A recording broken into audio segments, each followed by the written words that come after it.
হরে কৃষ্ণ। দেখুন এই যে তুলসী গাছ, বিন্দে মহারানী, ঠাকুরের গিরাজের গুরুদেবের সেবার জন্য। বিন্দে মহারানী কত সুন্দর হয়েছেন আমাদের এখানে। এগুলা সব ভগবানের সেবার জন্য করতে হয়। বিন্দে মহারানী কি জয় হোক, বৃন্দা মহারানী কি জয় হোক, রাধা গিরধারী জয় হোক।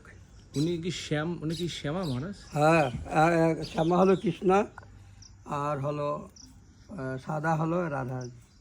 আচ্ছা, সাদা হলো রাধা রানী স্বরূপ, রাধা স্বরূপ শ্যাম ইনি হলেন কৃষ্ণা।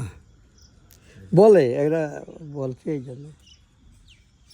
খুবই ভালো, সুন্দর আমাদের বিন্দে মহারানী বাগানে তার কৃপা।